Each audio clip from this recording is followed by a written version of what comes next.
I can't hear anything, you know. You can't, all in on? I can't hear anything. You can't hear me? No, I could only hear you through your voice over here, but But you're not hearing through the mic there? No, I'm not hearing. What about that? You should be able to be hearing something. Static. That is understood. Talking to the mic. Good morning. Yeah, you're on because you're moving. Okay, but I can't hear anything. Anyway, talk to me. Good morning. Thank you for having us. This is Stephen Smokey Fred, and I have some guests with me. We are the ICM Chapter 1 organization of the St. Thomas District, and we are here this morning. Many chapters in St. Thomas. In St. Thomas, we have 2 chapters, one in the east and one in town. And this is the town chapter. And they have some beautiful t-shirts on. What does it mean, in the t-shirt? The t-shirt say ICM in conjunction with 10,000 strong. I see. For ICM community improvement through self-help. Oh, okay. All right. Good. So before I begin, I'd like to introduce the other ICMers that's with me. I have Miss Anna Marie Reimer. Anna Marie Reimer. Good morning to the radio. How are you? How are you? I'm doing very well. Excellent. Good. And then we have Mr. Leva Olalini. Brother Leva. I haven't seen you in quite a while. You retired now, Brother Leva? You retired? Okay, that's good. That's nothing wrong with that. If you retire, you are retired. You're not buried. Yeah, he doesn't wait. All right. Good morning to the listener, you know. Yeah. And then we have Miss Stella St. Amy. Stella St. Amy, how are you? I'm fine. Good morning to the audience. My name is Stella St. Amy, and we're on behalf of Senator Stephen Smokey Fred. All right. And then He still has that title, Senator Stephen Smokey Fred. this is the most dedicated worker I have, man, Stella. And then we have, of course, the famous 10,000 man, Billy. After the power to the district, I didn't recognize it. Spokesman for 10,000 strong, man, woman, and child. In disguise, I recognize him at all. Remember the ICM party? Well, all of you welcome. Huh? All of you are welcome. Thank you. Listeners, we're here for 3 purposes this morning. Number 1, we are here to share with you all our philosophy, our aim and purposes, and we are asking you to critically analyze this information because we are in serious times and we are really trying to help the people of the Virgin Islands. Secondly, we are here to ask you to join our party.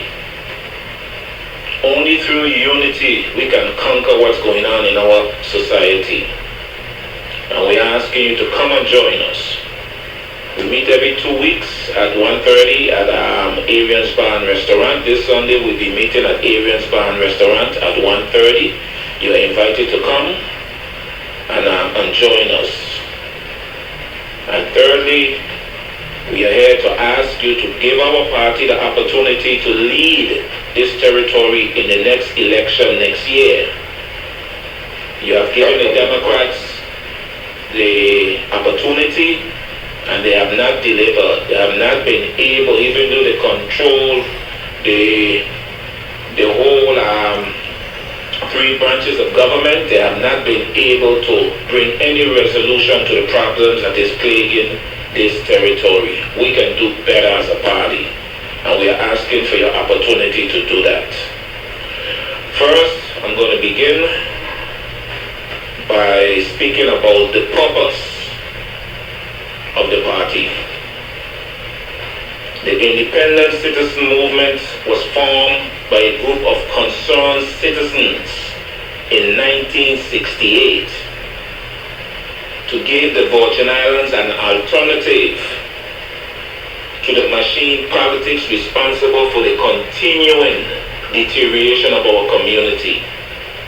And today, in the year 2021, we are still fighting the machine politics responsible for the corruption, the mismanagement, and the deterioration of our community. It must all end. 15. Secondly, the ICM is a political party free of all obligations, all associations, and only dedicated to the needs of all the people of the Virgin Islands.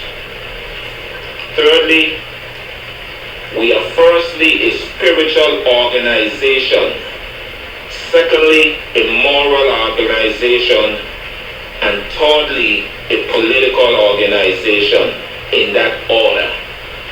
Spiritually means we are concerned about the whole, everybody, the whole society. Morally means we will always report the truth to you, the people, at all times. And politically means we want to be able to gain control of the political apparatus in order to implement these changes that we will talk to you about today. Fourth, we are dedicated to the goal of a prosperous, stable, and orderly Virgin Islands community for all. And foremost, helping our elders get through this system while providing a stabilization for our children. People, as you can see what's going on in this society, we have parents and children fighting for the same things, for the same jobs, to get the basic things that is needed in our society to survive. You know, it's also confusing that even our young people don't have respect anymore for our elders. They are saying to our elders, why don't you go home? You don't work long enough. But never asking the question, have these people been able to achieve the things they need for their security?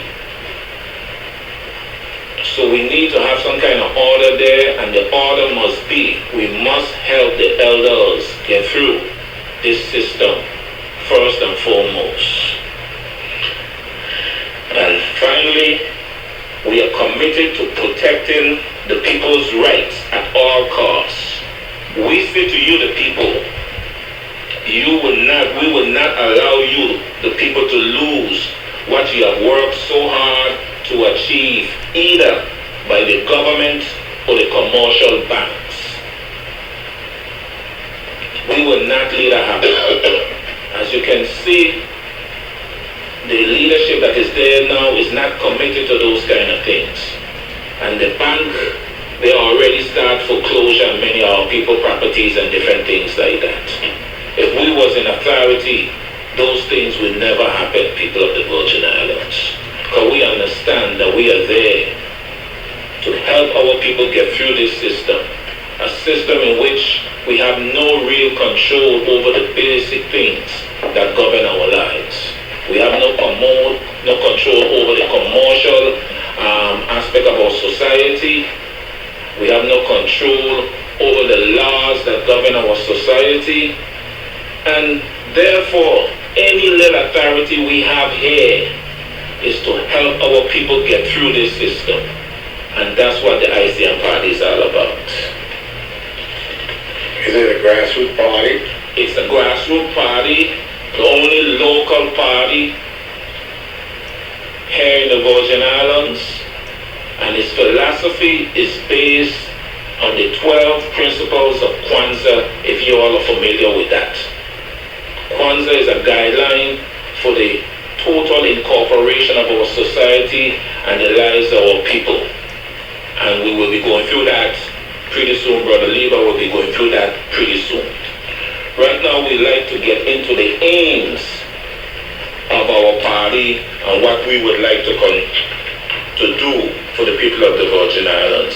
And Ms. Anne-Marie will read out the aims, and then we will have any discussion that we'd like to have on these aims.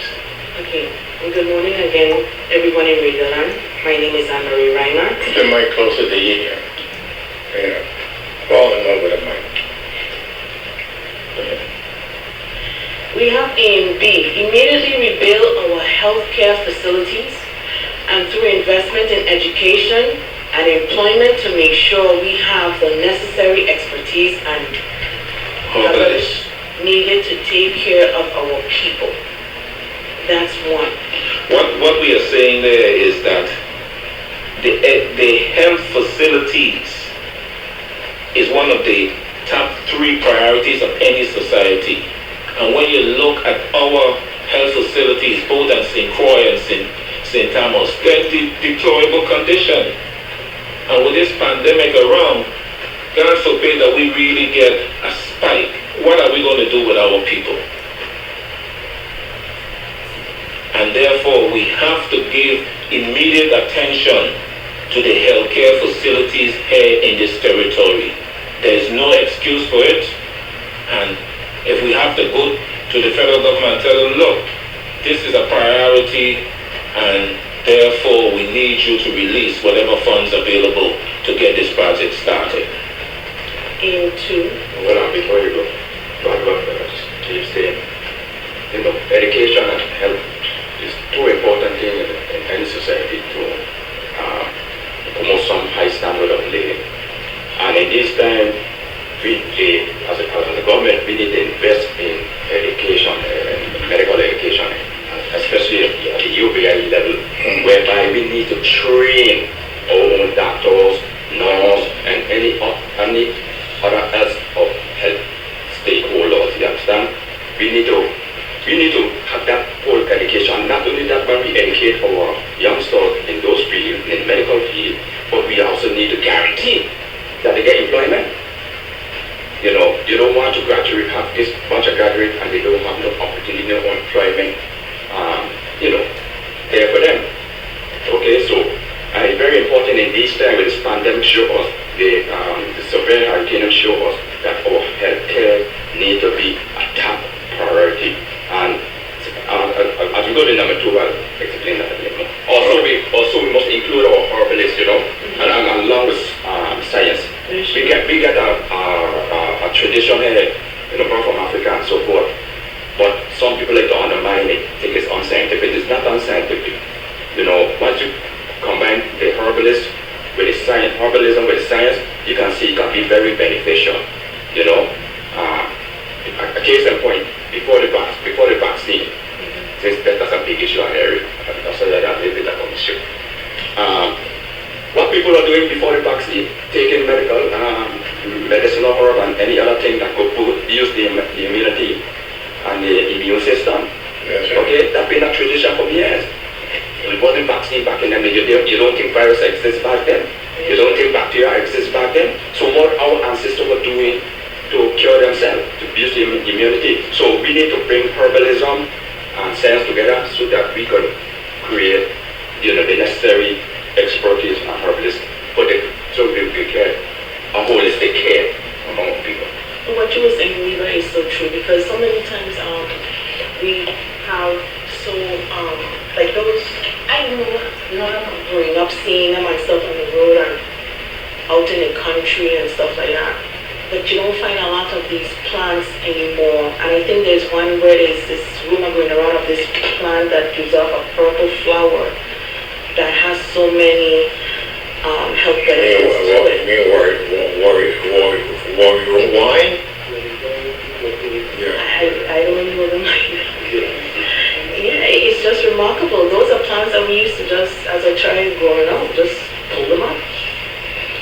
They were weeds. Not knowing what they are now.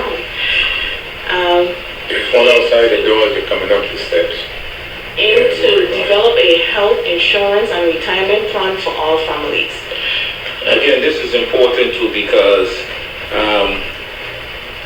when you elect any official to lead you to any office here, you pay for a health insurance and a retirement plan for them. If that is good for them, it must be good for you also. The politician, because it's a necessity to really exist in our type of society in which we live. And the politicians have failed to look backward and to see, where our people stand on these issues. There's close to maybe 50% of the population who don't have health insurance or even a retirement plan. It is the responsibility of government to coordinate, not necessarily to pay for everything, but to coordinate within society the things that is necessary for our people's survival. And this is one of them. And besides, if we don't do that, you can see we have a law in place that says that even if a person doesn't have insurance and he goes to the hospital, he has to be taken care of. Yeah, but everything has a cost. So it's best to have the individuals insured so they can pay for these particular costs. And that's one thing that we would definitely look into. Like I said, we are concerned about the whole, not just a few. To add to what Brother Steve is saying, right? We need to start thinking about the concept of universal healthcare system, universal healthcare system, which many countries, Canada, Germany, England, a few other places have this what we call universal healthcare system. There's advantages and disadvantages. But two of the advantages I'd like to point out. One, everybody have access to quality medical healthcare services. Everybody, no matter whether rich or poor, whether you're insured or uninsured. But under that system, everybody's insured, whether you're rich or poor. That's right. And we can do, and you see all the services in that you have to pay. You have to get money to pay to the best service. What kind of thing that is? If you don't have money, you don't have money to go to a hospital. So what kind of system is that? That's not universal healthcare will take up that. Access for everybody to healthcare service, say regardless of your status. Second thing, it provides insurance for everybody. Everybody. So nobody is uninsured, you understand? So we need to look, and we could look at different models and choose a model that's more adaptable to our situation, Because sometimes you go to hybrid model. Hybrid model means you will get a public option as well as a private option. And they both network together, So these are things we need to discuss. I'm not an expert in it, but we need to, research it and see what kind of model we could come to the long run. Can we continue to do this type of system? We continue having serious health crisis. yes. Okay. Aim number three, the immediate development and improvement of agriculture, livestock, fishing, and basic necessities, and all other industries for the purpose of food production for local consumption. What we are saying here is that I'm going to take it from an economic standpoint. You have all the tourist boat coming in, you have all of the planes coming in. But when the money reaches here, what do we, the Virgin Islands, have to hold it? So what happens? At least 60 cents of every dollar that is earned in the Virgin Islands have to go out of the territory to repurchase the things that we use on a daily basis. So that means our economy is determined from the outside, not from the inside. And this is one of the advantages that the Caribbean nations will have over us in the future, because they produce things, they produce food. And food is one of the biggest expenditures that any country have. And therefore, you could hold some of that tourist dollar that comes into the territory. And besides, when we don't have no control of the cost of living in the territory, because when a person from, let's say, who produce banana for us, decide that they want a raise, In order to keep the business going, they give them a raise. And when they give them a raise, that means the wholesalers who imports the bananas have to increase his price, irrespective of the condition that exists here at home. So we have to start to do these things for ourselves, to hold the money and keep the cost of living down in the territory. Number 4, reform the educational system so that every child graduate from high school with remarkable skill, with a marketable skill, with more emphasis on learning a trade. We need to refine the educational curriculum. The time is now 10:30. We need to have more bilingual teachers to address the increasing needs of French and Spanish-speaking children so they are not left behind. Finally, invest more in early childhood development. Okay, and what we are saying here is that the purpose of our education system has failed us so miserably that it's laughable. The purpose of any educational system is to produce what your society needs to be viable. What do our society needs to be viable? We need builders, we need health people, we need agriculture people, we need things like that will make us viable as a place. But our educational system is not producing the needs of the society. We allow it up to the individual to decide whether he's going to come back home, what field he's going to go in, and all kind of different things. And we have to import traveling nurses, traveling teachers, when it's hurricane, electrician, plumbers, and all of those things we have to import because our educational system has failed to produce what the society needs in order to survive. Now, as Gary said, the purpose of education is to prepare us to build our own civilization. And being a former teacher, I generally can understand the purpose of our education. One, you need to teach us about ourselves, about the islanders and as African people, you need to do that. Two, you need to teach our youth to prepare themselves for nation building, community building.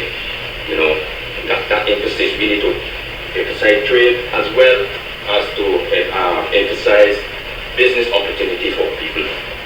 We must have those two aspects of education. And the third term of education is to teach our youth them the values of our culture so that they can practice those values so that they will be about loyalty and commitment to the project. One thing I noticed that we need to do too is mirror the curriculum to that of the economy. You have agriculture, you have retail and commerce, you have agriculture, you have horse industry, you have these things, this type of thing, the marine industry, the financial and banking industry. We need to mirror the curriculum based on the economy. No, I agree with that because when I was principal at CAHS, I tried it, but I didn't get the support. Every student graduating from CHS graduate with a marketable skill. Yeah, that's right. I am that theme till I turn pink. Because even though I prepared, when I graduated for college, right? But I regret that I didn't take up carpentry. Right. Because right now I'm trying to build something in my house. I'm trying to do this home improvement. That's all right. So I'm doing trial and error. Because right now, So, I got control you. Even if I college, still take up a skills. the upper skill. One of the things I like to add there too, that fight that Mario Moorhead and Peggy Moorhead and Bort and all of those people have in the court about teaching about self, Caribbean and Virgin Island history.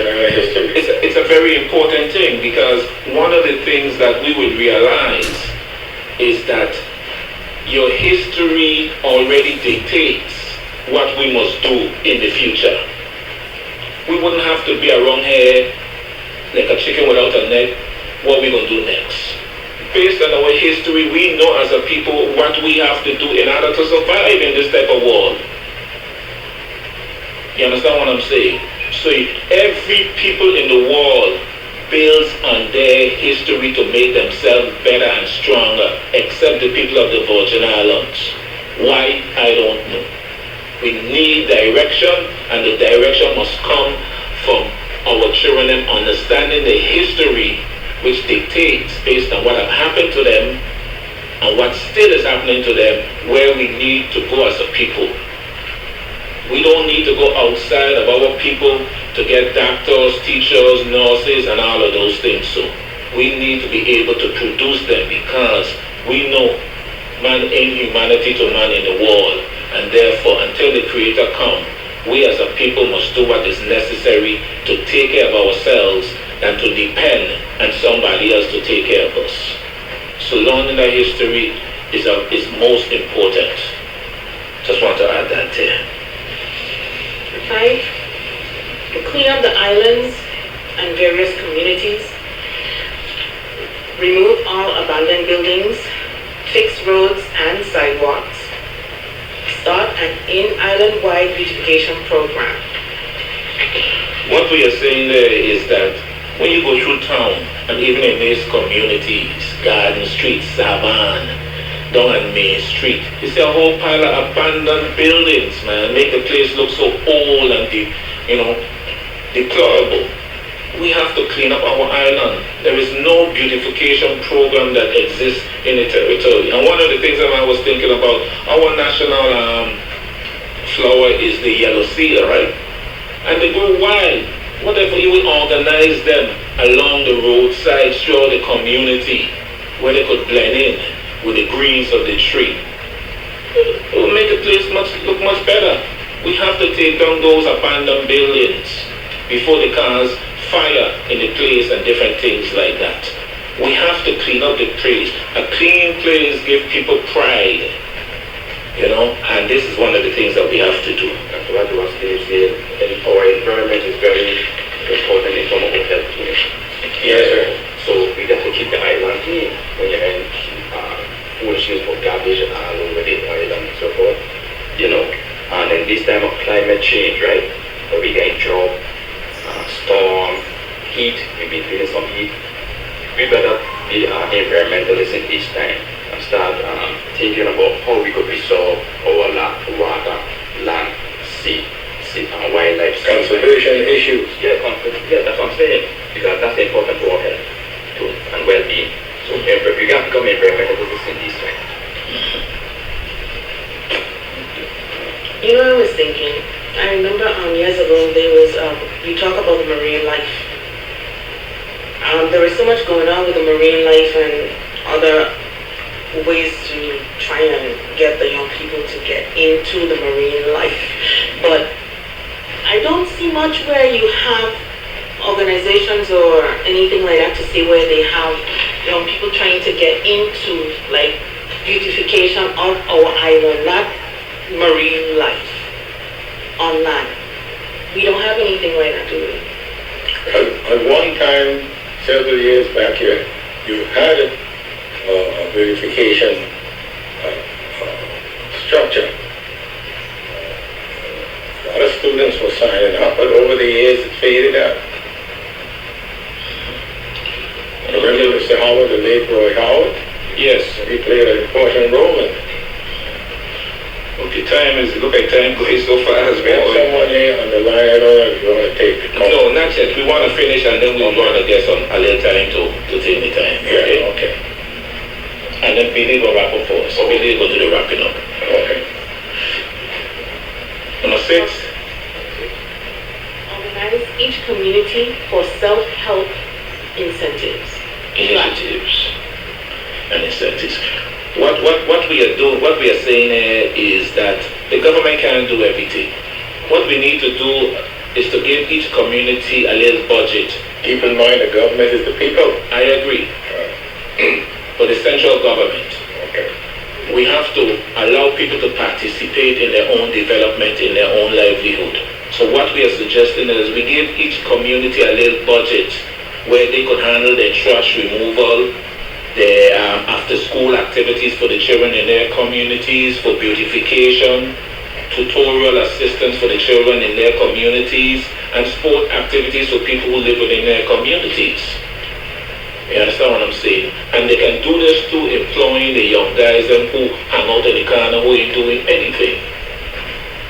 Yes, and I agree with that because true leader would not only inform and inspire, but empower those who is serving to be involved. And I don't see that type of initiative or creativity to the present representative of our leader, representative, you know. So we got to be about empowering all people so they could do things for themselves. We got to stop, even though just said, we are the government is the people, right? That's not good in theory, but we need to put it in practice. Yeah. Where the people are actually involved in governing themselves. Yeah, exactly. That's what I mean. Yeah. Set aside land for our young people to build their homes and establish their businesses. We have to take care of our young people. So many people say they're going away because it's easier to obtain a house and different things than it is here in the Virgin Islands. And therefore we are exporting our talents because we can't keep them home here. We have to set aside land so that they could build their homes and businesses here in the territory. Build a government complex to reduce rental expense, greater efficiency when doing businesses with the government. I mean, we know what's happening here. Look at all of the buildings, government buildings throughout the territory in deployable condition. Why? Because people want to benefit off of renting space to the government, and the government have so many buildings here just sitting there doing nothing. No, it's time to build that complex, put the government agencies in there, and save that money to be used elsewhere to help the people of the Virgin Islands. Build a proper facility and hire staff needed to take care of our homeless, mentally challenged, and drug abusers. Very good. They are ours. We must help them. And any one of us could stumble at any time. And we need to have the proper facilities and staffing and things to help us when we stumble. Right, and you must practice what they go to African philosophy that says you recognize the humanity of man. That's right. Respect, care, and help each other, you know. Build more retirement homes for our elderly. Now you tell me, is it better to build a retirement home in the Caribbean or to go to stateside to build a retirement home? I mean, with the natural beauty that we have here, we need to invest seriously in building a good retirement home so our people could stay home and be close to their families so they could retire, you know, so that they retire. You can imagine putting a real good retirement home over in Water Island. Another nursing home. Eh? Another nursing home. Another nursing home. You know what I mean? A home, you know what I mean? They have the beaches over there already. They could, I mean, Private residency here. you know, we need to do that, you understand? And the revenues can also stay here out of their retirement pensions and different things like that. Go ahead. In total financial restructuring of the government, we need a new beginning. Yes, the government is trapped. We have overextended ourselves. We need to refinance this whole government, pay off what we owe, and go and have a new start to do things. We are just overextended, and any new revenues that comes in, oh man, these people talking a whole bunch of, any new revenues that comes in has to go towards paying bonds and different things off and all kind of different things. We are over, the federal government allow us to overextend ourselves in order to trap us. You know, I don't know if you ever read this book, Economic Hitman. That's what they do around the world. So now they have you tied, and most of your money is just going into repaying these loans and different things. They make more money, the profit from your tenant. Yeah. That's what it is. But we need to restructure that so that we can take the money and the saving, the revenue for real economic development, you know, of all people. That's right. Food, shelter, you name it. That's right. Reconstruction of the central government for cost, saving, efficiency, accountability, and transparency.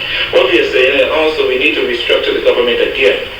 You know, in terms of, we have to, number one, review all these boards that we have around here, whether they are considered a relevance in today's time. Because we're spending a lot of money with these boards, and secondly, who are these boards accountable to? These boards have more power than the people who created these boards. So we have to do that. And one of the things that we definitely would like to see happen is that the IRB become a semi-autonomous agency so it can first and foremost fulfill its statutory requirements. Because each year, because we don't do that, we end up paying millions of dollars in interest whenever we get a little money to say that we give out tax return as if we're doing the people a favor. Within 45 days, the IRB is supposed to give the people back whatever refund they have for them. It's millions of dollars we pay in interest because we fail to do that. Because we are taking the money and using it elsewhere because the situation, the financial situation of the VI government is not good. And we just robbing Peter to pay Paul all year round, and then they come and tell us but they have balanced budget. That's not true, people. You remove IRB and you'll see what balanced budget we have. Double our efforts to help families who have yet to recover from Hurricanes Irma and Maria. We don't have to. Why are we waiting on some federal program to do this? We have to do this for our people. There's still too many blue taps out there. We have to get, and here we're in another hurricane situation. We have to get our people back into their homes, man. And we could use the people at public, or whatever we have to use to do it, we have to do it. That's a priority, that's important. They're our people and we must look out for them. Doubling our efforts to help families who have inherited properties but do not have the financial means to rebuild. You know that, listen, you may be familiar. A lot of our parents have left properties for us. But we just are not in the right position to do anything with these properties, to develop these properties. We are here as a government to continue to push our people forward, and we must help these people turn these properties into productivity so they could benefit from it and ease their load from off the government. We must do things like this to help our people. Right. Go ahead, Leland. Okay. Keep the doors of our small businesses locked. This is for our efforts to help. Which one we have? That's right.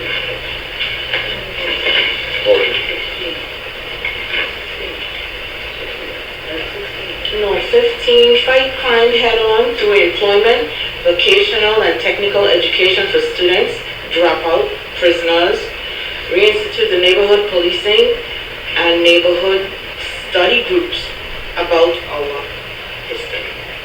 Yes, I get it. Go ahead. Yeah, what we are saying is, for fighting crime, and we have to do it through employment. We have to get these guys working. When you talk to the police officers, they say, man, the lowest time we had crime is when, after the hurricane, when a lot of our young people were working.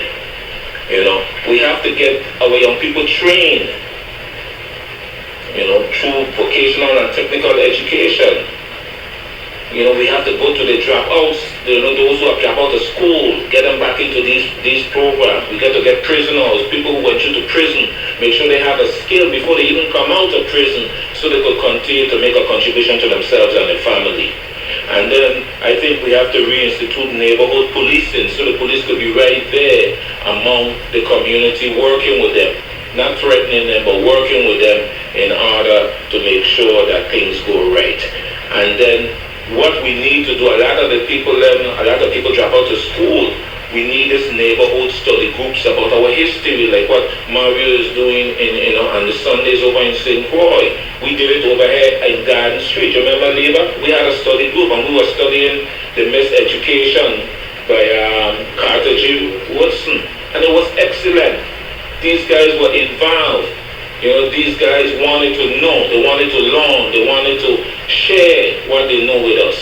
So if we could go from community to community organizing, because your history tells you again what you have to do today. and that's what we need to do. Fight crime head.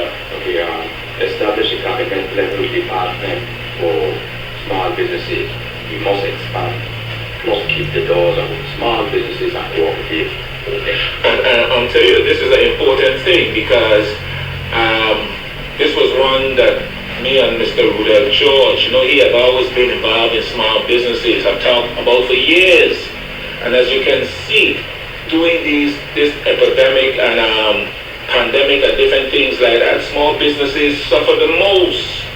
Many of them closed, never to be open, and many of us are still hanging on by our thread in order to survive. But we are not getting the attention because we are not eligible for for the IDC benefits and different things like that. We need a department that can be out there, governmental level, that can deal with the small businesses on a continuous basis to make sure that they keep the doors open, having the power and authority to grant tax exemption and different things for these small businesses in order for them to survive.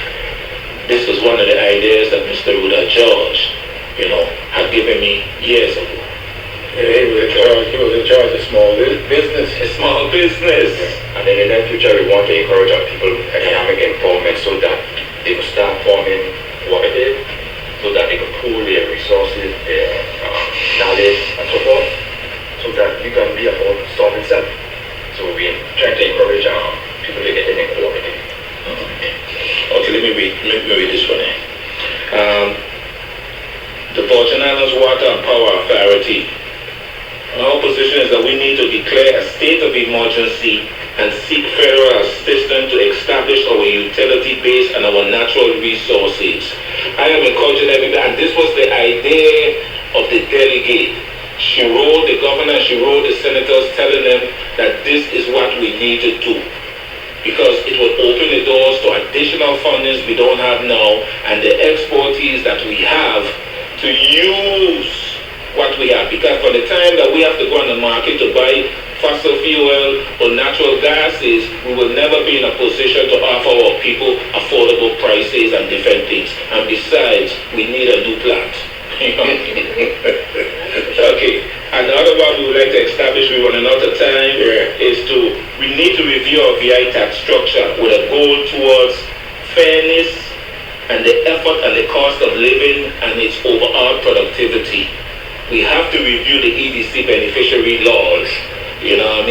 That should be given based on needs, not just anybody who apply because they apply, they could get it. And once they get it, they shouldn't be able to get like 10 or 15 straight years without paying any taxes. We give them the ability to recover their investment, but they have to pay something into the coffers each year as they recover their investment. Then we have to look at the property tax laws, especially over in St. John. The people are killing. We're not going to allow our people in St. John or any place to lose their property over any property tax. We have to review the whole situation and evaluate property based on their value, not based on their surrounding or location and all of that crazy things. We have to do that. And then we have to review the gross receipt tax laws. How many states, is there any state in the U.S. have these gross receipt tax laws that we have? None. And if they go with it in the United States, they're going to chase them out of town because nobody pays taxes on your expense at the same time. And this is what this gross receipt taxes does, and it helps keep the cost of living high. We have to review those things. Okay, we have some other stuff to do, but we're gonna, what's the time? We would like to be like 10:53. 10:53. We like we need to wrap up for us. And so there we go, Commission. The aims and purposes of the ICM party. And I stand behind them 110%. And I'm urging the people of the Virgin Islands, if you haven't registered under the ICM party, I urge you to go and register to join us, the ICMers in these Virgin Islands, homegrown beloved. Let's start from the inside out, from the bottom up, and let's flip these islands back into the hands of the people and not just a special interest group. Okay? So, people would ask me why you need to change my registration from Democrat or Republican or no party. But numbers don't lie. Do numbers lie, Commission?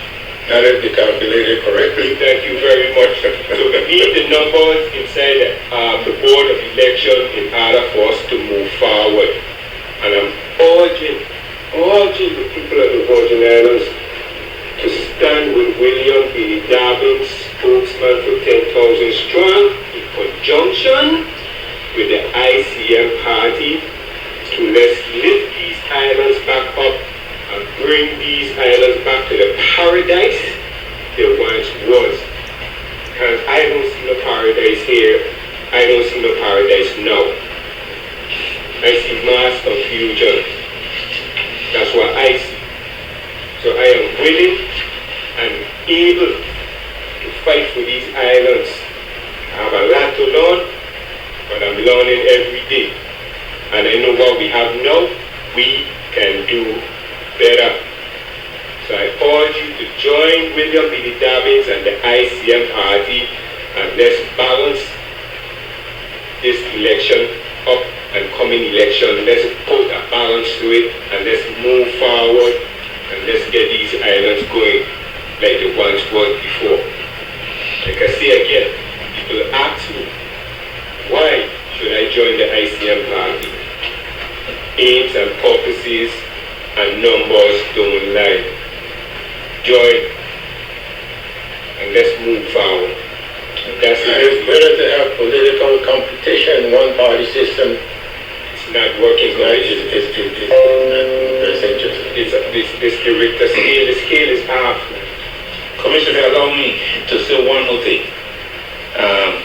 This was another aim that we have here that we didn't mention because we were out of time. But if this is pertaining to the legalization of marijuana, we are saying that if we are going to legalize marijuana or its derivatives, then we should create an industry for those who have suffered the most from the cultivation of this herb to be the beneficiary of this legalization. What is meant by beneficiary? In other words, that we should set them up, just like how we have an industry for taxi, we should set them up that any money that is derived from legalizing marijuana, they could build their schools, they could build their churches, they could educate their children. While these people were telling us that this thing is okay, we were putting them in jail and destroying their families and different things like that. Now for us to come and say, let's use this measure now to balance our budget or to take care of our retirement system, it's unfair. It's unfair. Yes. We haven't spoken, is our constitution. We need to debate and debate truthfully and honestly when it comes to our constitution. That's something that's been lingering in the air for quite a while, and we moving forward with it. So debate, whoever is pushing the constitution, let's have a debate. Let's have a public debate on the constitution. I am willing and able.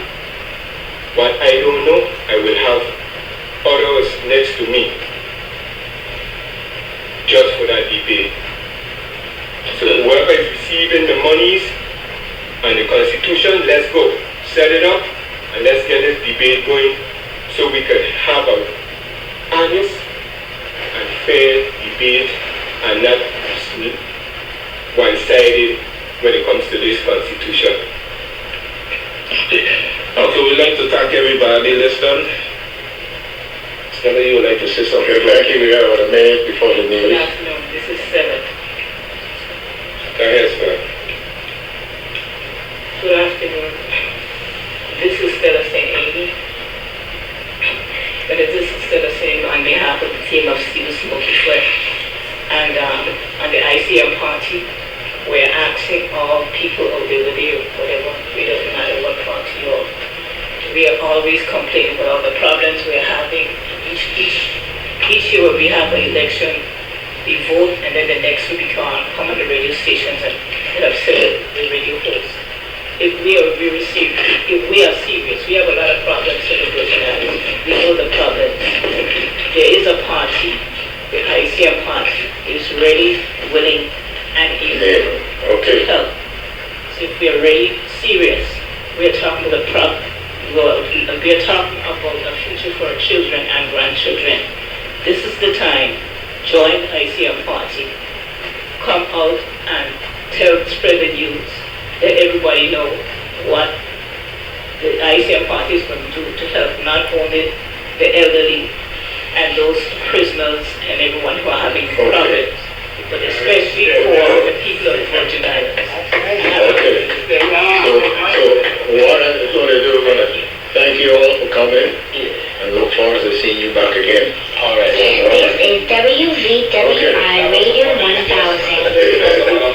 Yeah.